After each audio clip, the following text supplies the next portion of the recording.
Hello. As promised, I am uploading this video. It is Sunday the 25th of June, and I've had a nice restful day off of politicking and video uploading on TikTok. I've sat in the park and played some guitar and watched ET with my kids and various things, but I did promise everyone I would upload to YouTube and also to my Patreon a bit more of, you know, how I see the events of the last kind of 48 hours in Russia particularly, and also in Ukraine, which I feel have been quite looked over in light of the utter chaos that's happened in Rostov and also towards Moscow. Now there's a couple of kind of avenues I want to go down that relating to the actual event. I'd like to look at kind of how the media has responded, the backtracking of the media, and then the backtracking again, you know.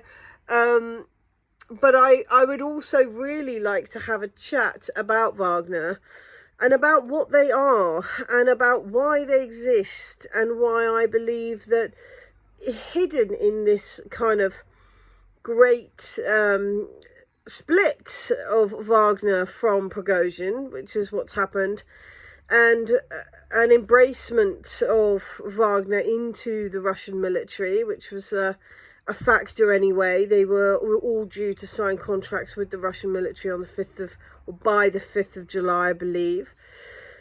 Why that is quite a monumental change for Russia, and that is all wrapped into why Wagner kind of came to be. Wagner was formed in 2014, and really it was formed for the purpose of bypassing a clear political doctrine in Russia that the Russian Federation will not go into a foreign country unless that foreign country is of direct threat to Russia, Russia's borders. Now, obviously in 2014 we had the American invasion, and that is how I look at it, of Ukraine, the Maidan coup, you know, these situations that involved a heavy Western military involvement into Ukraine, which arguably, historically, is part of Russia. But of course, Russia, the Russian Federation, as it has become, has not chosen to adopt Ukraine as part of Russia. It's been sensitive to the differences and the borders of Russia and Ukraine. And of course, Crimea was protected, you know, the West Ukraine Kiev regime that had taken money and support from America had headed to Crimea with tanks and arms and men, and they were stopped by the Russian Federation. The idea that Russia invaded Crimea is incredibly short-sighted. And anyway, so you've got a situation where there is a lot of ethnic Russians living in Donbass, in East Ukraine, that are now under threat. We're aware they're under threat because of how Crimea has been treated. They have set up essentially a civil resistance to the Kiev regime in reference to you know, not allowing that to happen to them, and the Russians have wanted to support that, but they have actually been unable to do so because the State Duma needs to give permission and be shown very clearly that actual threats to Russia are there. Which of course they weren't. The threats were to the people of Donbass, the ethnic Russians living in Ukraine. So Wagner was formed, and Wagner, private military company, very, very closely related to Russia, but it served two purposes. Firstly, it allowed the Russian Federation to support a foreign military, a military in a foreign country. And secondly, it allowed foreign fighters to be paid as part of that private military company, which meant the men of Donbass, the Luhansk People's Republic, the Donetsk People's Republic, were able to get funding, essentially, to perform this civil war, which is, of course, pretty important. This went on for some time. Now, I might have the details skewed here. I'm not Russian. I'm not a military person. However, as far as I'm aware, Wagner's next kind of foreign outing was to Syria to support Assad, who had asked Putin for help, and were very, very successful in pushing back the insurgents surrounding Aleppo to northeast Syria. Now, at this point, Wagner's become bigger, but very, very important. And Prigozhin, who I don't believe has been the commander of Wagner, has been a useful head of the company. One, he's been able to bankroll it because he was a millionaire. And two, he's been quite happy to kind of take on that kind of role of finding the soldiers, paying the soldiers, collecting money for the work that they do, etc., etc. He had an awful lot to do with the military as a civilian before he became the head of Wagner. So I think it's really, really important to understand the massive change that must have happened on a political scale at the beginning of June, or whenever it was in the Battle of Bakhmut, for the Russian Federation to actually say, right, we are going to give contracts to Wagner. For me, there must have been some political change in the actual doctrine of Russia for that to be the case. For Wagner to be in contract to the Russian Federation, but still be performing actions in Sudan, Syria, wherever else they're needed, that's quite a massive leap. Anyway,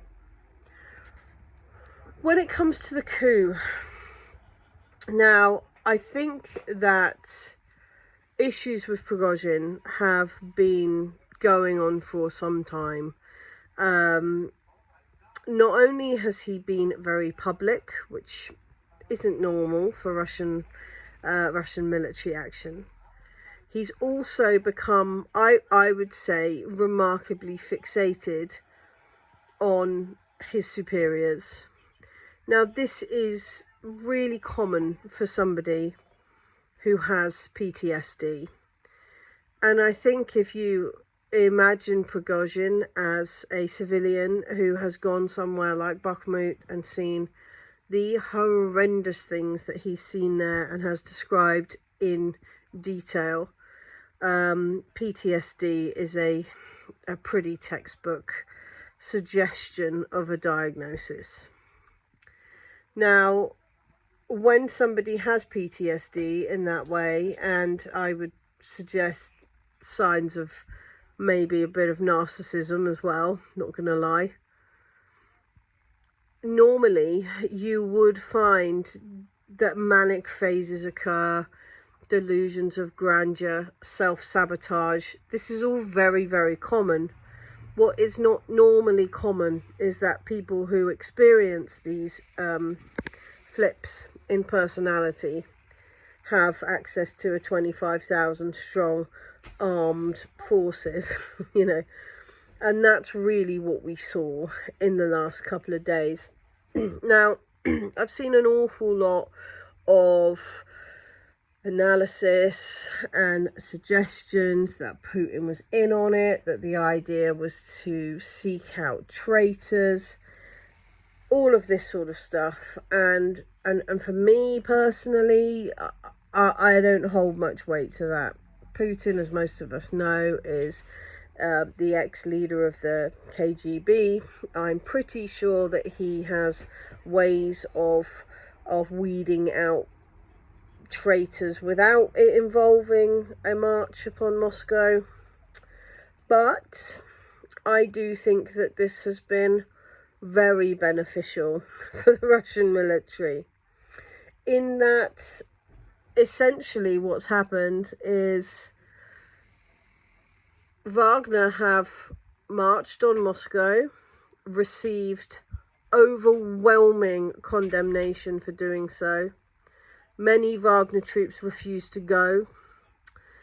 It's made light of this endless suggestion that there's not been enough munitions for Bakhmut. Well, clearly, if you're trying to stockpile weapons for a coup, you know, you're going to be a bit disappointed that you're not getting more than you need. I think that Prigozhin, being a civilian, has missed perhaps some of the more subtle briefs of what was happening in Bakhmut and why. And I feel like some of the decisions he's made have led to the death of his men. Now, I'm not suggesting for a second that there haven't been decisions made by Gerasimov or Shoigu or anyone else that have led to the deaths of men. I'm talking predominantly about the madness of Prigozhin, because that's what's led to the situation we've just witnessed in Russia. So you've got someone who is, I would say, significantly mentally ill, who has been ignored by Russia, and the shunning of Prigozhin is something that a number of commentators have spoken of. You know, he's not been mentioned by name by Putin for many months. There have been a number of meetings he's not been present at, and then this idea that before Wagner return to service, they will have to sign contracts with the Russian Federation, which would essentially mean the men he feels he is in control of would actually be being controlled by somebody else. I think all of this was very, very difficult for Prigozhin, and I believe it's spun him into an absolute loop, and he has gone on a rampage. He's grabbed a few thousand men and he has marched on Moscow, and the act of that, the treason of that, the murder committed by shooting down the helicopter that was shot down has drastically impacted him. And I know that he has given a statement today saying it was an accident that they shot down that craft, but that doesn't excuse what he has done. Now, he got to the Ministry of Defense headquarters at Rostov. He expected Gerasimov and Shoigu to be there. They, of course, weren't. And what he was met with was a number of very, very angry locals, and then the National Guard, some of which had fought alongside Wagner in Donbass. So it must have been a very manic and then very swift fall down to earth. And then, of course, Lukashenko contacted him. Now, I think by the time Lukashenko had contacted Prigozhin, Prigozhin was well aware that this was an absolutely stupid idea. There was absolutely no way that anything but a bloodbath was going to ensue.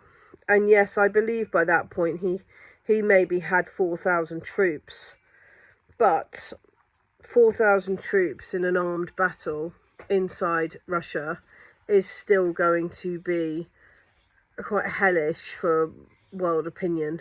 And I believe that it was dealt with in the best way that it could have been. Yeah, that those men left without a fuss, without a fight, were told that they wouldn't be arrested and that they could go. Now, I realise that that seems like they will be let off, but let's be very clear.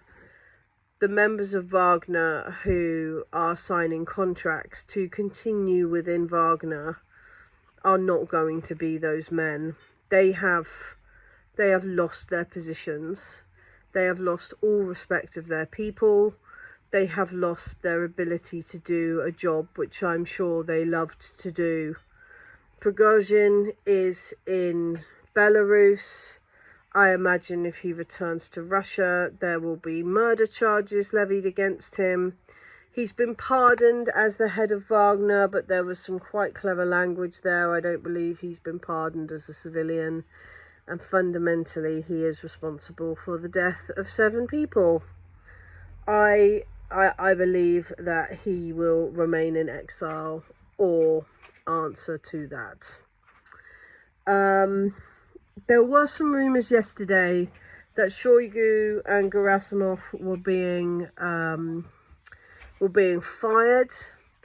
The Russian Ministry of Defense has made it clear that that's absolutely not the case, which I'm very glad of, because the very last thing that you need is for somebody who, you know, makes these kind of demands and does so by trying to initiate a coup, which is what that was.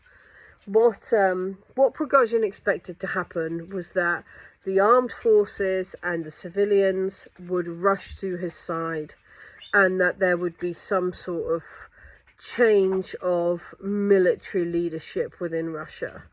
That is absolutely not what happened. And on that subject, I want to talk about the way that the Western media have discussed this story. So, yesterday, bizarrely, Prigozhin became this figurehead of peace and this freedom march upon Moscow, and you know, that was the kind of angle that the Western media were pushing. And there were even signs, and I think this is very, very scary and dangerous. There was even a suggestion from, I believe, CNN, that said the White House were aware of this coup weeks or months ago, which is an incredible thing to admit when you're looking at a country who are already in full belief that this war that they're fighting is actually with the West rather than with Ukraine. And then, of course, as quickly as it fizzled out, and I believe the Ministry of Defence headquarters was surrounded. It was never actually taken internally. It was surrounded at 7:30 in the morning, and I believe at 7:30 at night it was over. It was a long working day, but that is it. It was a very short coup attempt, and for the Western media to have run itself around in circles. I mean, we had Ben Wallace, the British Defence Secretary, saying, you know, what this will show is whether Putin is weak or strong, and then immediately it was like, well, if this has happened, it's made him weak. Well, actually, if the entire country rallies round you, and we had army generals, political opponents of Putin, you name it, civilians, everybody stood with Putin, whether they were in the same political class or not, everybody. And it was incredible to see even that be spun as an example of weakness. Now, my initial thought was that this would be a terrible image on the world stage, because if a coup can even be attempted like this in Russia, what is it showing for Russian security, especially with everything that's happened with Belgorod? But I've actually learned an awful lot from speaking at length with a number of my followers on TikTok who are African or Indian or Iranian, and they've said, you know, this has happened to our countries and it is not something we've got anything but empathy for. And I think that's really, really interesting. To the West, we're able to spin this, oh, look, this coup's coming, you know, Putin's teetering on the edge. But to countries that have had to deal with this sort of political involvement in their countries, they are, if anything, more, you know, more finding Putin more relatable now. Now on that, I wanted to talk about what happened within Ukraine. Now, Zelensky came out in support of Prigozhin, which is quite incredible, given that Prigozhin has been responsible for an army that's killed 100,000 Ukrainian men. But Zelensky came out in support of him and then immediately backtracked. There was rumours that there was going to be a Ukrainian counteroffensive. That has either been non-existent or squashed very quickly. But what's not been reported on is the immense missile strike that happened over Ukraine on Friday night. It's kind of been lost in all of this. And in actual fact, according to the Russians, the Storm Shadow ammo dump's been hit. A number of decision-making buildings have been hit in Kiev. What was fascinating to me was that the military operation in Ukraine was not at all affected by this insurgency into Russia. It carried on as normal. I do also, of course, have to mention the Chechens who appeared, and I think probably had as much to do with Prigozhin going back on what he'd done as Lukashenko, given that they appeared within a couple of hours in vastly superior numbers to the Wagner troops in Rostov. And one of the most interesting stories I heard was that by 7:30 in the evening, the fighters were purchasing goods from the local shops to take back to the front lines, alongside the civilians that had been protesting them on the streets. It was a very civilised coup, shall we say. But it has been beneficial to Russia. They've got rid of Prigozhin. He's no longer the even nominal head of Wagner. They have whittled out the few fighters in their ranks that would follow Prigozhin rather than the Russian Federation. But I do wonder what this means politically, because Wagner is a mercenary group. It consists of men, Belarusians, Russians, Ukrainians, people from all over the world. Are they now being hired by the Russian Federation? That is an enormous change from what would have been the norm even a year ago. So I'm very, very interested to see how that will play out. Now, I believe that the Wagner forces are back in Donbass, in the back rather than the front, of course, for now. and I believe that they will be sent to Africa. I understand that was one of Prigozhin's demands. As far as I'm aware, he got very little out of any negotiations. He wished for Shoigu and Gerasimov to be fired, and they absolutely have not. But I think it's very interesting that we see what the future looks like for Wagner. I do believe it will carry on. Obviously, it's no longer a private military operation. It is a faction of the Russian military. Will that be acknowledged? Where do we go from here? But in terms of world leadership, in terms of public support, and to essentially everyone in the West, I don't think that this has caused the damage to the Russian Federation that the West would very, very much like it to have caused. And we'll just have to see what happens next. So that's my rundown of kind of what's gone on. I do imagine that there will be some sort of arrest warrant for Prigozhin. One of the points I made yesterday that I stand to is that although he may well have been